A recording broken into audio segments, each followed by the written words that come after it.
गजेंद्र मोक्ष का प्रसंग वर्णन करने के पश्चात फिर श्री सुखदेव जी महाराज ने समुद्र मंथन की कथा सुनाई और फिर किस प्रकार भगवान ने मोहिनी रूप धारण करके देवताओं का कार्य सिद्ध किया, ये सब वर्णन किया।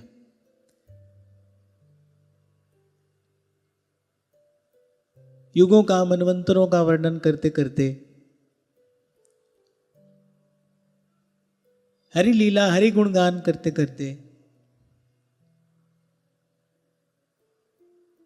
श्री सुखदेव जी महाराज ने महाराज परीक्षित से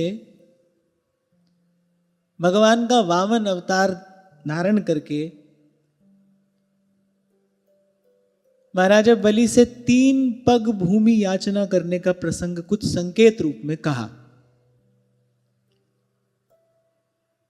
कि किस प्रकार भगवान ने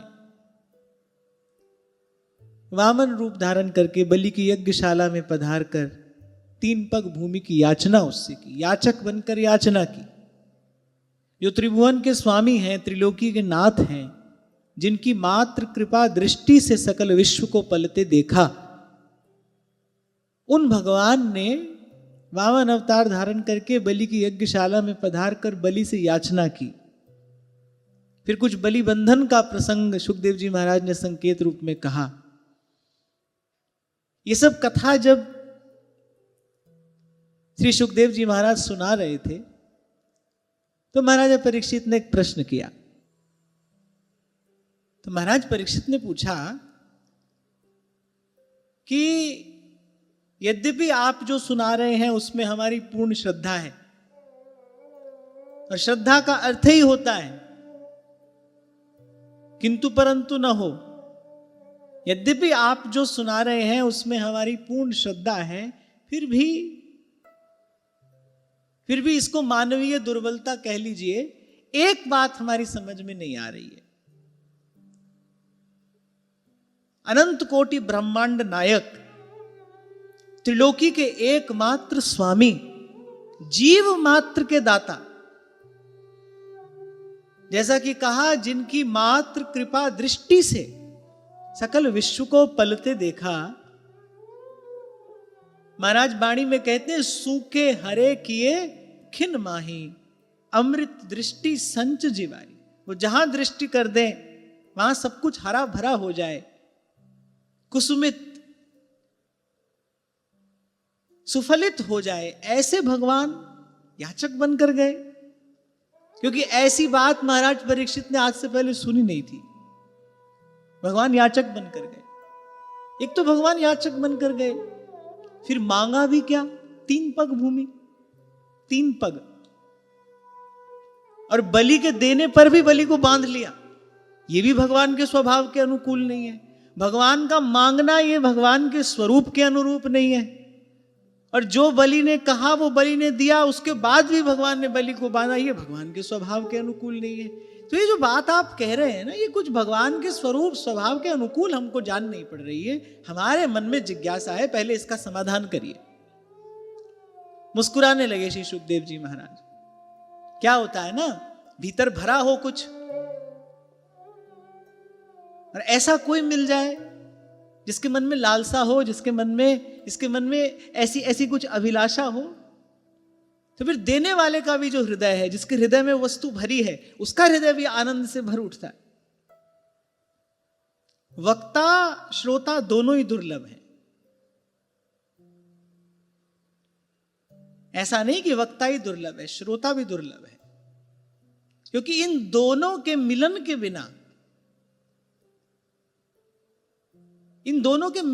बिना वो आनंद प्रकट नहीं होता। अब सुखदेव जी महाराज के हृदय में तो वो वस्तु है ही, रोम रोम में। मैंने कहा वो तो रस भरा है। देखो, जल से भरा बादल हो, देखने में तो सुंदर लगता है, पर उसका वास्तविक आनंद तो तभी प्रकट है ना जब वो बरस जाए। और वो बरसता कब है? जब धरती तप कर अपनी अभिलाषा प्रकट करती है ना, जब धरती तप कर अपनी प्यास प्रकट करती है, तब वो जल से भरा बादल बरसता है। फिर देखो कैसे सृष्टि का कण कण आनंदित हो जाता है।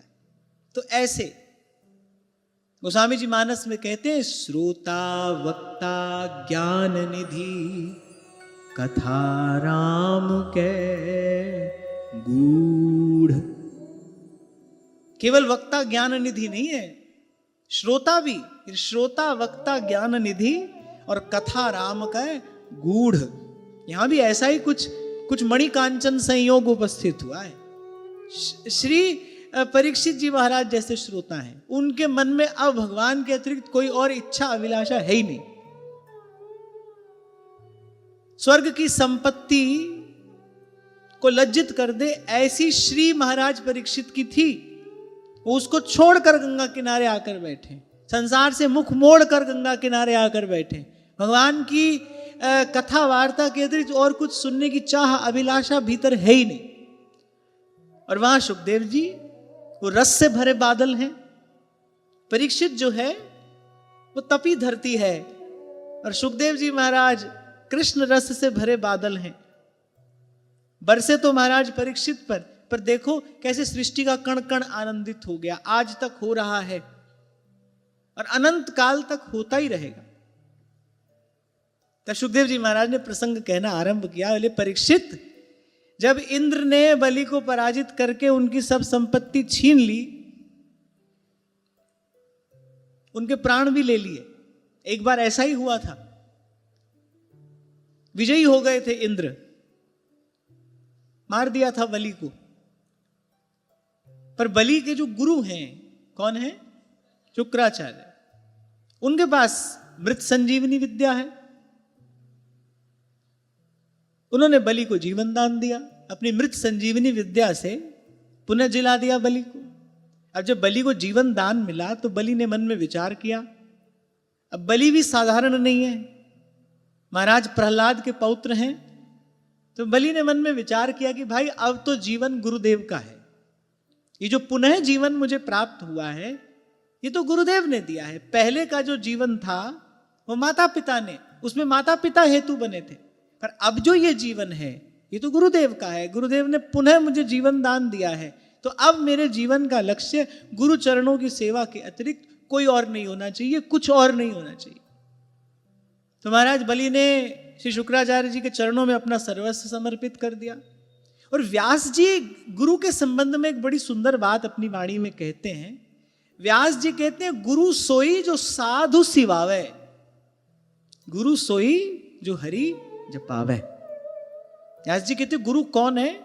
जो अपने शिष्य को साधु सेवा में लगा दे, क्योंकि गुरु जानता है हमने भी वस्तु इसी प्रकार पाई है, और ये जो मेरे आश्रित जीव है ये भी वस्तु इसी प्रकार से पाएगा, क्योंकि भगवान की कृपा भजनानंद इसको प्राप्त करने की इसके अतिरिक्त कोई दूसरी विधि है ही नहीं, कोई दूसरा रास्ता है ही नहीं। बिना महत पाद रजो विषेकम, जब तक महापुरुषों की चरण धूलि में स्नान न कर ले, जब तक संतों गुरुजनों की सेवा में अपना सर्वस्व समर्पित न कर दे,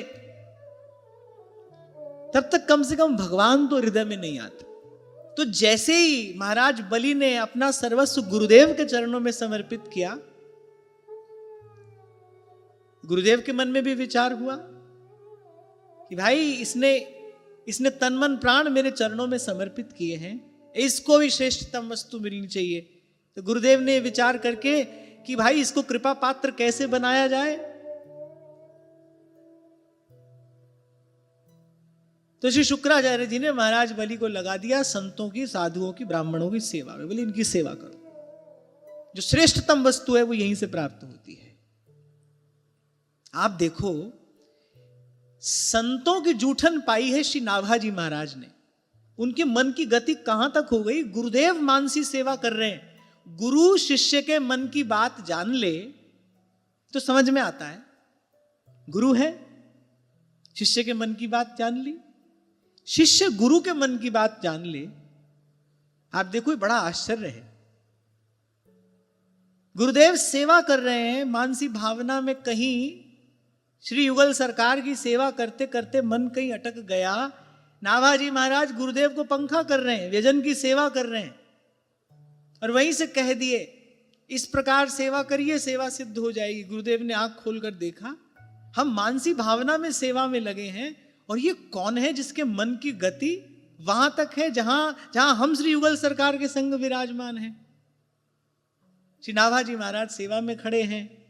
ये किसका प्रताप है? संतों की जूठन पाई है। ये संतों का जो उच्छिष्ट पाया, संत चरणों की जो सेवा की, संतों की चरण धूलि जो नित्य नित्य अपने मस्तक पर लगाई, संतों की चरण रज में जो रज हो गए, ये वस्तु प्राप्त हुई।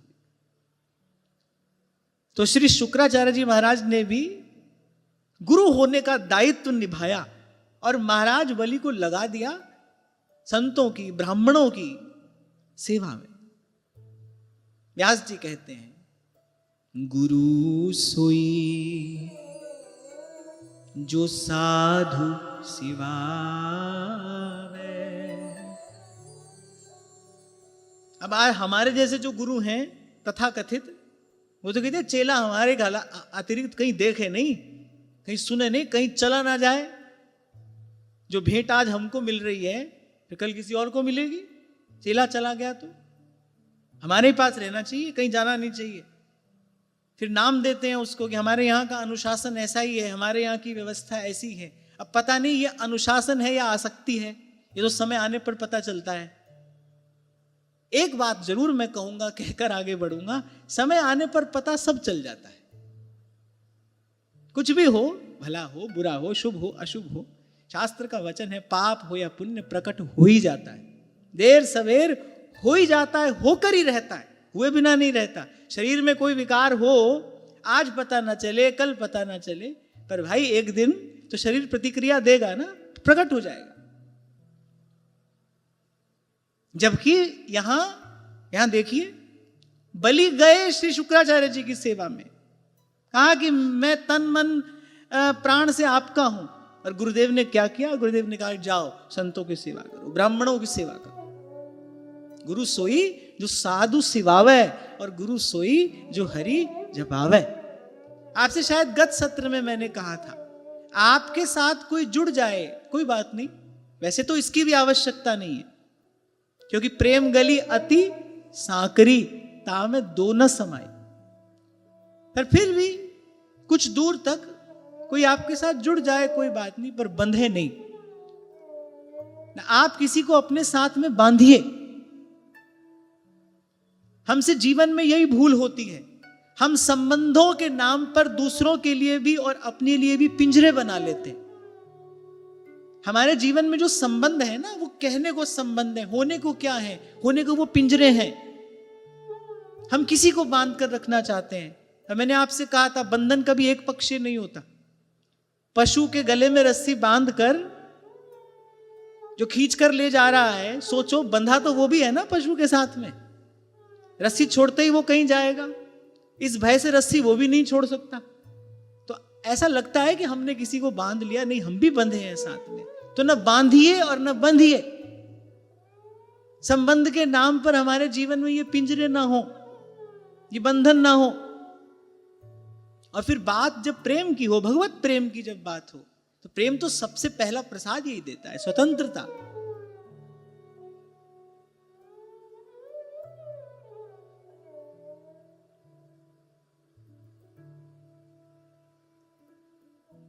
तो गुरुदेव ने कृपा करके सेवा में लगाया। अब महाराज बलि ने ऐसी सेवा संतों की, ब्राह्मणों की प्रसन्न हो गए। अब बलि के मन की इच्छा तो कुछ जानते थे। अब कोई उदार व्यक्ति जब प्रसन्न हो जाता है तो आवश्यकता से अधिक देता है।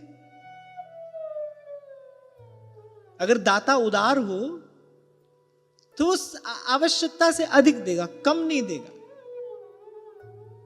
अब उदार ब्राह्मण थे, बलि की सेवा देखकर प्रसन्न हो गए।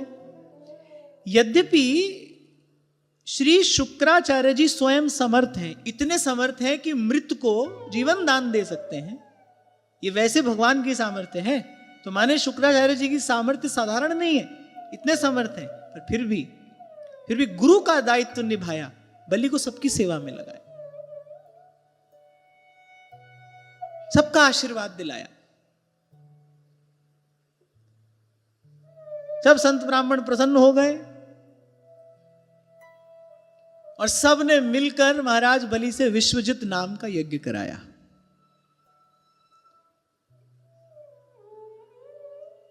अब तो भाई चारों ओर से दिव्य शक्तियां, दिव्य निधियां बलि को प्राप्त हो गई।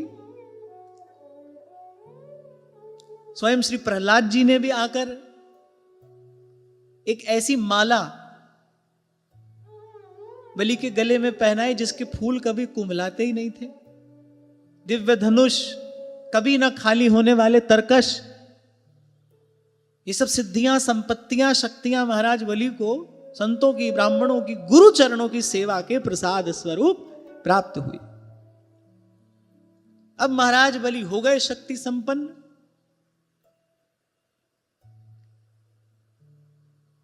कर दी चढ़ाई फिर इंद्र की नगरी पर। अब वहां इंद्र जो थे वो लगे थे भोग विलास में। और भोग विलास का क्या परिणाम होता है? हाँ, भोग विलास का परिणाम क्या है? शक्ति का क्षय, निर्बलता आएगी, दुर्बलता आएगी। देखो, शक्ति का संचय तो तप करके ही किया जाता है। भोग से तो शक्ति का ह्रास होता है, भोग से शक्ति का क्षय होता है, भोग से शक्ति समाप्त होती है। आप देखो हमारी मानसिकता क्या है? हमको लगता है कि सब सुख सुविधा मिले, एक से एक बढ़िया हमारे पास साधन हो, सब सुविधाओं से संपन्न हमारा जीवन हो।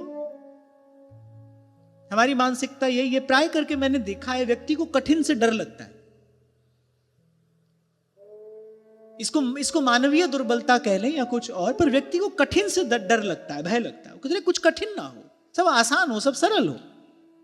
भजन भी करने की बात है तो कुछ ऐसा हो, बस करना कुछ ना पड़े, और बस एक दिन ऐसे ही ठाकुर जी हमारे सामने आकर खड़े हो जाए।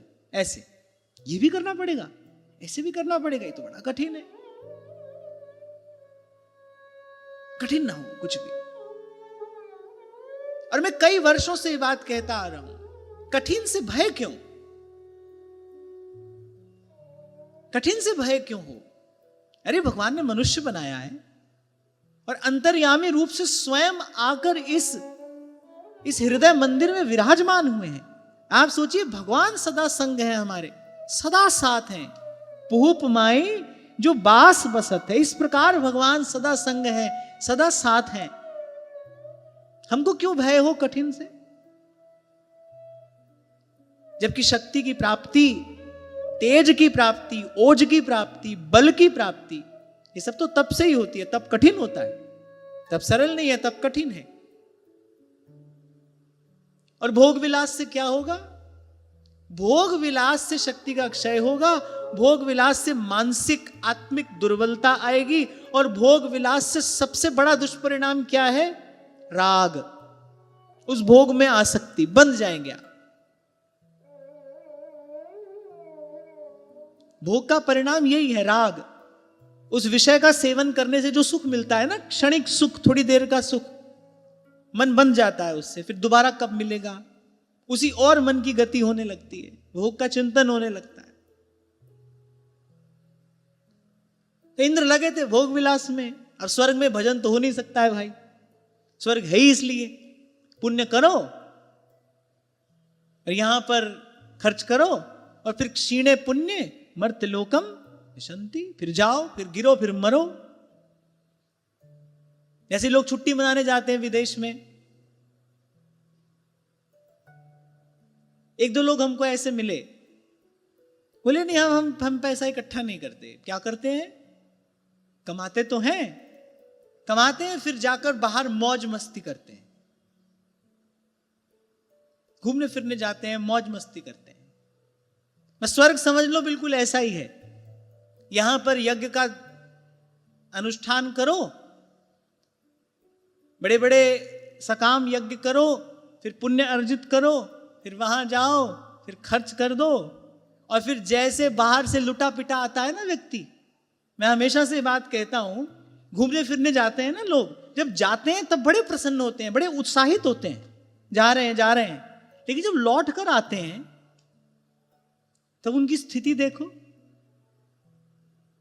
एक समय पर हमने बहुत यात्रा की हवाई जहाज से, तो एयरपोर्ट पर जब जाते थे तो आप डिपार्चर पर देखो, वहां पर आप लोगों की मुख मुद्रा देखो, वहां पर आप आप लोगों का फेस रीडिंग करो, जो डिपार्चर पर वो बड़े एक्साइटेड होते हैं, उत्सुक होते हैं, उत्साहित, कहीं जा रहे हैं अधिकतर लोग। अभी जब अराइवल पर जब आप वापस लौट कर आइए तब देखिए कैसे थके पीटे आते हैं। अब मैं तो चारों ओर देखता रहता हूं, सोचता रहता हूं, सोचते सोचते चिंतन करते करते कभी कभी कोई अच्छी बात हाथ आ जाती है, तो मैं कहता हूं देखो ऐसा ही है, ऐसा ही है। भगवान के भजन के अतिरिक्त कुछ भी करो कहीं ले जाएगा। जब तक पहुंचोगे वहां तब तक बड़ी उत्सुकता होगी, जैसे ही पहुंचोगे बस वहीं से ही उसका जो तथाकथित सुख है, वो जो आपकी एक्साइटमेंट है, जो उत्सुकता है, वो धीरे धीरे कम होने लगी, एक दिन समाप्त हो जाएगी। फिर एक दिन वहीं उसी शक्तिहीन अवस्था में आप अपने आप को फिर से पाएंगे। पुनरपि जननम पुनरपि मरणम पुनरपि जननी जठरे शयनम, यही कहानी है।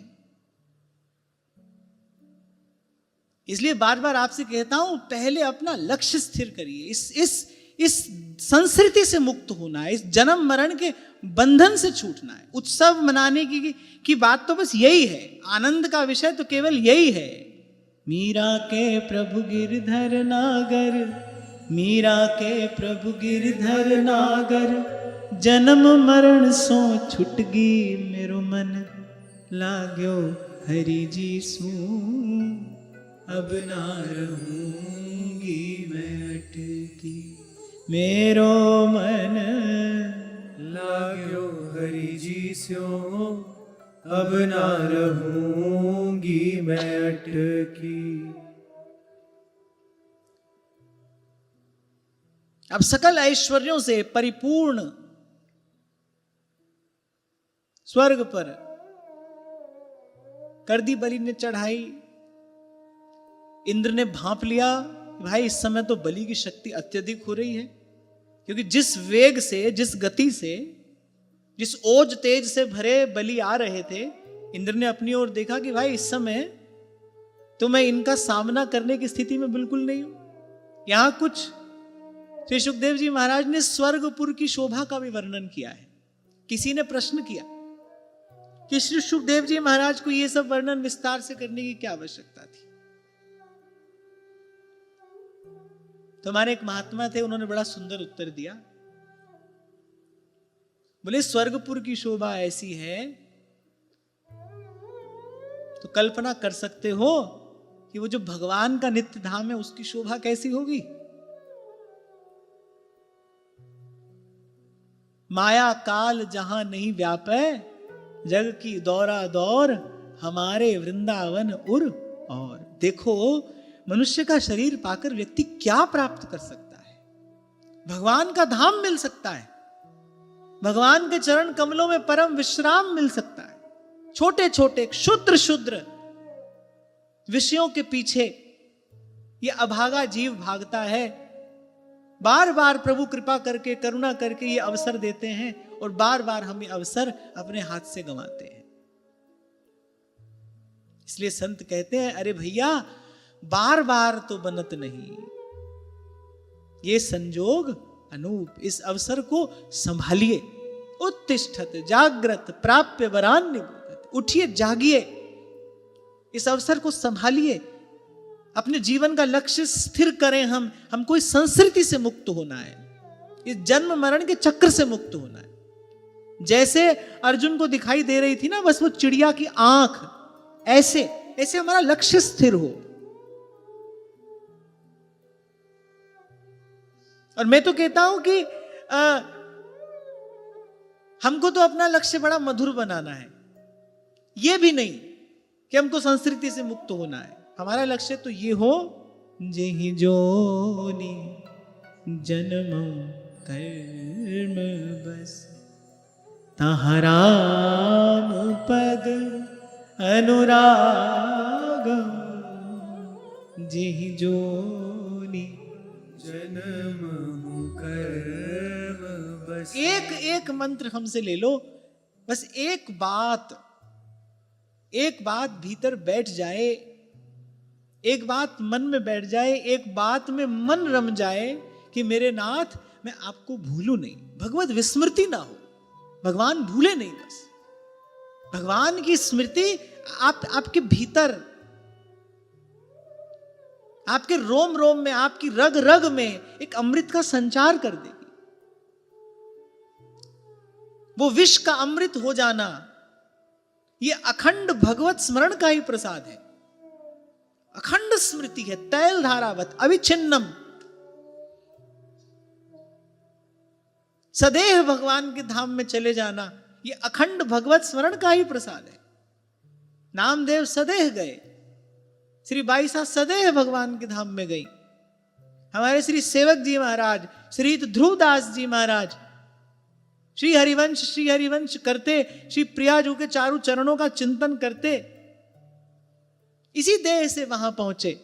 ये अखंड भगवत स्मरण का प्रसाद है। मेरे नाथ आपको भूलो नहीं, भगवान की याद बनी रहे, भगवत स्मरण बना रहे। युक्ति आप देखो, आपको नाम अनुकूल पड़ता है, आपको रूप अनुकूल पड़ता है, आपको लीला कथा का कीर्तन श्रवण अनुकूल पड़ता है, भगवान के भगवत धाम के आश्रय से आपको भगवत स्मरण होता है, वो आप देखो। लक्ष्य यही हो, हमको भगवत स्मृति बनी रहे, भगवान भूले नहीं। हरिवंश नाम बिसरे न छिन, श्री हरिवंश सहाय भन। हरिवंश नाम बिसरे न छिन। और सेवक जी महाराज तो एक और बात भी कहते हैं, कह रहे श्री हरिवंश नाम रस चाव। नाम स्मरण में दो बात होनी चाहिए, भाव भी और चाव भी।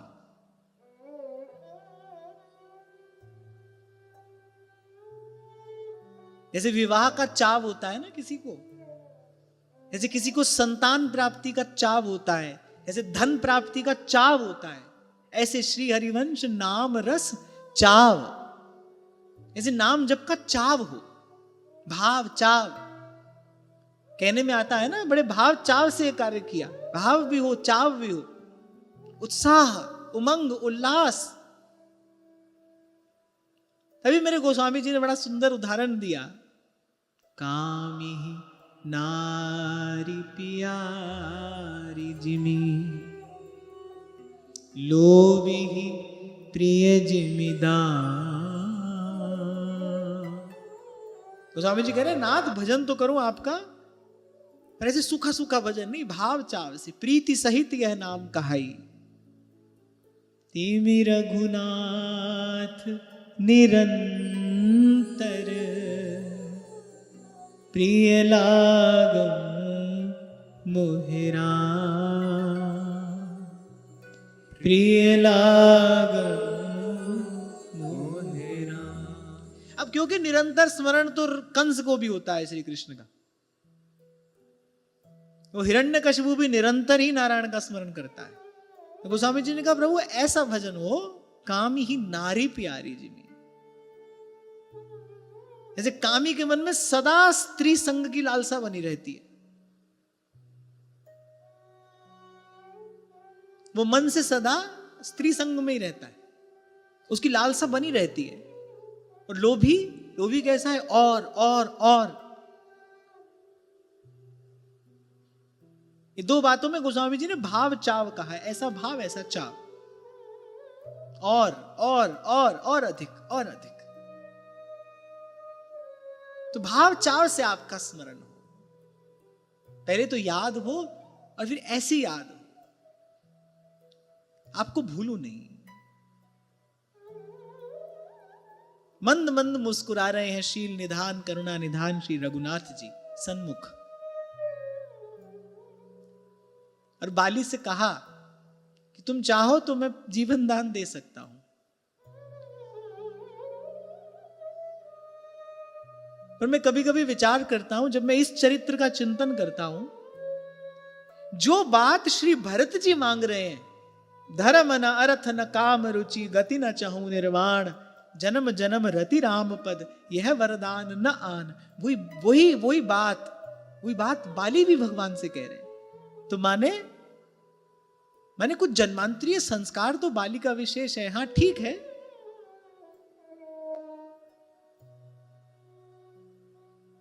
हो गया भाई से कुछ झगड़ा झंझट, वो बात दूसरी है, पर मांगा क्या? भगवान ने कहा मैं दे सकता हूं जीवन दान। फिर बाली ने कहा ये अवसर कहां मिलेगा, फिर मिलेगा क्या? ये अवसर भी फिर पाऊंगा? जन्म जन्म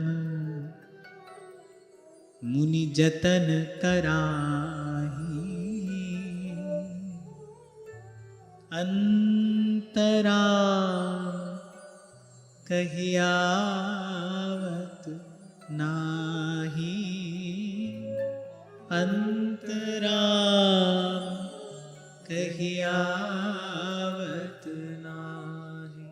अली ने कहा आपका नाम नहीं आता है मुख पर, आप खड़े हैं मेरे सामने। जैसे श्री छबील दास जी से श्री महाप्रभु जी ने पूछा सेवा कुंज में, जब श्री प्रियालाल जी की रूप माधुरी में छके पड़े थे, श्री छबील दास जी, महाप्रभु जी ने पूछा छबील दास कहो रहोगे कि जाओगे? श्री महाप्रभु जी तो जानते थे इनके साथ क्या हुआ है। अच्छा देखो कितने सीधे साधे भोले भाले श्री छबील दास जी, कुछ अधिक नहीं जानते, बस नित्य पान बीड़ी की सेवा श्री नवरंगी लाल जी की करते थे। महाप्रभु जी के चरणों में उनका निष्कपट अनुराग था, बस महाप्रभु के प्रिय सखा। महाप्रभु ने इतना ही पूछा छबील दास कहो रहोगे कि जाओगे? श्री छबील दास जी तो रसातिरेक के कारण कुछ कह नहीं पाए, नेत्रों से ही कुछ कहा। श्री महाप्रभु जी ने वहीं से समझा, चरणामृत मुख में दिया और श्री प्रियाजू के उस नित्य धाम की प्राप्ति हुई। फिर कौन रहना चाहेगा यहां?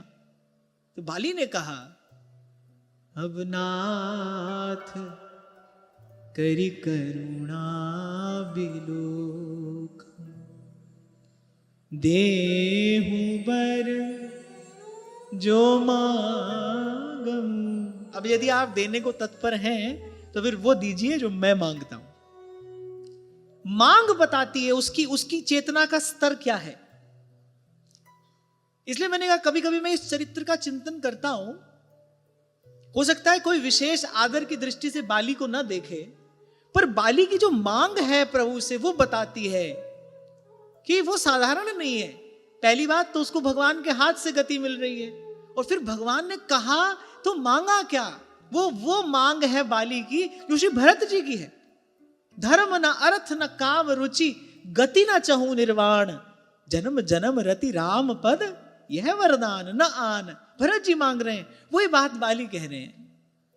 हे नाथ करी करुणा बिलोक, देहु बर जो मांगम, जेहि जोनि जन्म कर्म बस, तहाँ राम पद अनुरागम। इस एक पंक्ति में याचक कह रहा है कि भुक्ति से मुक्ति पर्यंत कोई इच्छा मेरे मन में नहीं है। भोग की इच्छा तो नहीं ही है, मोक्ष की भी इच्छा नहीं है। तभी कह रहे हैं जेहि जोनि जन्मऊ कर्म बस, माने मुक्ति की भी इच्छा नहीं है। मुक्ति की तो नहीं है, उसकी बात तो कौन करे। अलम विषय वार्तया नरक कोटि विभत्सया, वृथा श्रुति कथाश्रमो बत विभेमि कैवल्यतः। यहां तक की बात कही है इस एक पंक्ति में। तभी कह रहे हैं जेहि जोनि जन्म कर्म बस। स्व सुख का लेश भी नहीं है इस मांग में। ये भी नहीं कह रहे हैं कि फिर मनुष्य होकर ही जन्मूं आपका भजन करूं। ऐसे महाप्रभु कह रहे हैं यत्र यत्र मम जन्म कर्म भिर नारकेथ परमे पदेथवा, नारकेथ परमे पदेथवा, राधिका रति निकुंज मंडली, तत्र तत्र हृदि में विराजता। याद बनी रहे, ये तार न टूटे, तार टूट नहीं जाए।